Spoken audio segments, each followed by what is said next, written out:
What's up, everybody? I hope that camera's set right. Anyway, Carpo here, as if you didn't know. Uh, so I have been very fascinated with occult knowledge from a younger age. I'd say probably in my teen years is when I got into, occult knowledge and Eastern philosophy. But over the years, I tended to lean more towards the Eastern philosophy and less towards the occult, which occult meaning just hidden. Of course, I'm not going to go into the details of that, but I have these books that a lot of books about different subjects that are, and what I've found is over the years, a lot of these authors have been used as catalysts or platforms for other people to launch their research, which is a good thing if the knowledge is valid. And my example is going to be The Secret Teachings of All Ages by Manly P. Hall. And the reason why I wanted to make this video about my idea of what I think about occult knowledge is because I don't generally make videos about it because I get attacked by idiots all the time, claiming me to be a Luciferian, a Satanist, agent, whatever, NWA, Illuminati agent. It's all irrelevant, but it's not productive to the conversation, and I don't feel like anything's getting accomplished. I feel like it's just people reinforcing the same old, yes, this is truth, this is truth. So it gets really old, and so over the last year I've gone my own way. I've still been doing the research, but I've been avoiding even talking with people about it because it's such a touchy field. I still believe that the universe provides me with the proper information at the proper time for my life. But this book, it's funny because I just flipped randomly and it came right to the tarot cards chapter, which was funny because when I grabbed this book to use as my example, this one was sitting on top of it. It's the Tarot of the Bohemians. Now this is a perfect example of a book that I read, I found very interesting but very confusing, and this is basically laying out the entire tarot deck and trying to explain how all these things work. It's a lot of occult symbols, it's a lot of various hidden information, the tetragrammatons and the Star of David and all the different Yod-Hey, Vow-Hey, on and on and on. So after reading this book, I made a video about it. A few months later, a guy came and he left a comment on the video saying, for your information, that has been proven to be false. Now, that the author had actually made this stuff up. So, I had two choices, two courses of action I could take. Either A, I could say, thank you for the information, now I know. Or I could say, no, screw you, you're just an Illuminati agent, you've sold out, you're just trying to hide the truth from people. I chose A. And I looked it up and found that indeed there was a lot of false information, and that this information was taken from, there was a huge movement towards occult knowledge in the 18th and 19th centuries where a lot of stuff was made up based on old philosophies and old writings that were just twisted in order to fit. Put it this way, they're doing exactly what a lot of these guys like David Icke are doing today. They took a whole bunch of information that might have had some validity or be true, and they crammed it all into this format in order to sell books. And so, what do I think of this book now? I still don't know. I find it interesting. I find some of the ideas interesting. The thing is, some of these things are too complex for people to understand, and some of them take basic ideas like prisms, and divide it into ideas of a prism reflecting your spirit and whatnot, your essence.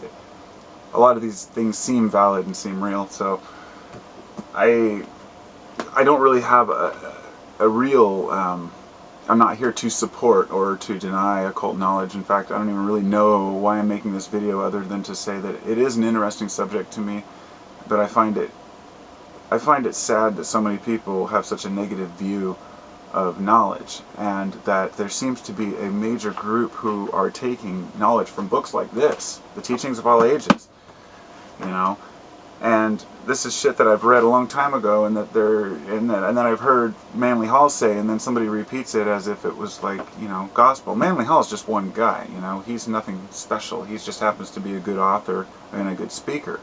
And the reason why I like his information is because it's concise, it's accurate, to the best of his ability, and I find him to be a trustworthy, honest person with the ethos necessary, with the ability to convey his message in a way that people can understand without being condescending. And that's my biggest issue, is people are too condescending about what they think they know.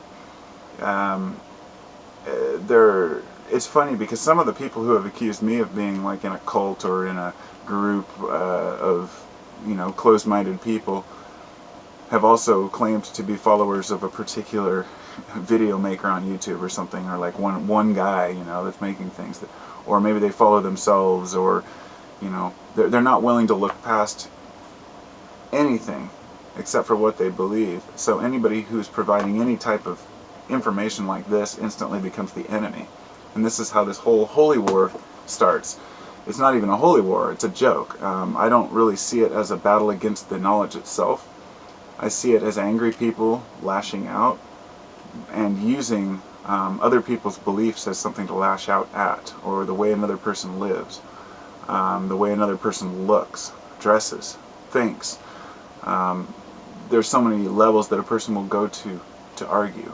And so when you have, like, say, a Buddhist philosophy video, you're not going to get too much lashback over that, because people who aren't Buddhists will just ignore it. But if you make an anti-Buddhist video, well, that'll, get people angry. If you make a Christian video, not too many people will lash out against that. If you make an anti-Christian video, people will. So what I'm saying is that different subjects, people tend to flock to subjects they like. So the videos I make tend to attract people who are into the things that I'm into, to an extent, and so it appears that everybody's a big group or team. But reality is that it's just attracting us like particles to one another to form a conglomerate. This is how society works. This is how we work. It's not about reinforcing each other's beliefs or anything like that. It's about exchange of ideas on an open platform. And some people can't handle that because the information that they might be learning goes against what they have preconceived notions of being real. And and not only that, but it goes against personal subjective experience, which is another huge one. That's what I made my video about yesterday, and it was like, that can be tied into so much of this, A personal experience a person has, and instantly everyone else's experience is negated unless they've had that experience. So, anyway, I'll continue to do my research. I also have a collection of Bibles, and I have a collection of various commentaries and writings, and I have on the Bible, I have some old books. I have the book of Luke and the book of Mark, I think, in like their larger format where they're analyzed and stuff. I find all this stuff fascinating and interesting. So it's not that I'm stuck on one particular train of thought or belief system, and that's what I wish people could get past, because it's open. I don't even like talking about occult knowledge and the mystery schools and stuff, because it's just such a stupid subject, and people have such dumb things to say on videos about that. It attracts this crowd of people who are very intellectual and interested in it, but it also attracts this crowd who are just young and impressionable, or older and ignorant and angry, or whatever it may be, but people who make really dumb comments. So, in a nutshell, particular subjects attract particular people, and I've chosen to avoid that, but all the while I've been reading and I'm fascinated with it. I love the mystery schools. I love all the ideas behind the Hebrew alphabet and the letters and how they correlate, and these ancient writing systems were designed with a purpose in mind. And so when people say that, and they start talking about alphabets, people start using numerology to try to translate modern day words and stuff like that, and it just doesn't work that way. You can't use the English alphabet to start doing numerology, so it gets all confused and polluted. So people start doing these these alchemical type studies based on words in English, and it messes the whole thing up. And I bring that in because it's a really important component of it, is numerology, and as well the Hebrew language, the Hebrew alphabet, as well as Greek. Those weren't just random alphabets. And the more you look into it, the more you understand the meanings behind the letters and how they correlate. But I'm endlessly fascinated with that fractal nature of life, and everything branching out from one another. To sum this all up, to try to sum this up, of all the studies that I've done in my life, I think occult knowledge is one of the most fascinating. But at the same time, it brought me to a realization of something, after all the different discussions I've had with people, that all the questions we can ask about life, we might not get the answers, and we might be more and more confused the more we ask. As they say, the more you know, the less you really know. But there comes a point where you realize to take the simple approach. Like, I read this stuff, but I don't obsess over it. I just think it's interesting. When I want to know answers, I look at things like fractals, because fractals are simple. You have a tree branching out into other branches, clouds, all the different things in the fractal nature of the universe, and all the way down to the atomic level. We can answer questions by asking and using basic natural patterns, like observing natural patterns to answer questions that might seem complicated, like, what should I do in this situation? And you just use the natural flow of things to understand that. That's how we follow natural law, and that's how we supposed the natural law came into existence, if it exists at all, along with free will and determinism and everything else. So, anyway, that book is, I don't know what to think about it, but The Secret Teachings is thick. It's a heavy-duty book, and it's got some really beautiful illustrations in it. And people see stuff like this and they start thinking about demons and all that, and it's just ludicrous. But you start understanding Hebrew and how these things work. It's a very complex issue. It's a very complex storyline behind who we are. And I think that everyone owes it to themselves to look into this. And the only reason I'm making this video now is because there's so many people who are scared of this stuff as if it's satanic. And I find that to be ludicrous, just as much as using the word Lucifer as Satan itself. People have some really funny ideas about history, and some of these pictures are just fascinating. I just love good illustrations. Oh, this is one of my favorites. That's the key to alchemy, according to the Egyptians. But this information is endless in here. And save that one. That one's pretty cool. I mean, you think about the ancestors of ours who did these things, and how much time they put into it.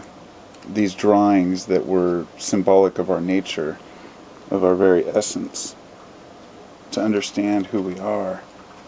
And there's a little bit of the alphabetical examples. So, it's good knowledge, but, there's not a lot to do. There's the Vesica Pisces. That's one of my favorite symbols right there. The conjunction of the two circles. Part of the Trinity. Yeah, we can go on and on. The crux ansata. So, for a while there I was chatting with a lot of people who were into this stuff, and then I found that everybody just started claiming I was in a cult and stuff, and I was like, screw it, I'm out, dude. I'm not going to deal with these people. They're just idiots. I'll just continue to do my research, and down the road I'll, make of it what I want, and for the most part it's just for fun. But that's, like I've said before, it's a matter of how much usefulness you want to find in it. And, yeah. Good stuff. Agent Carpo out. Peace.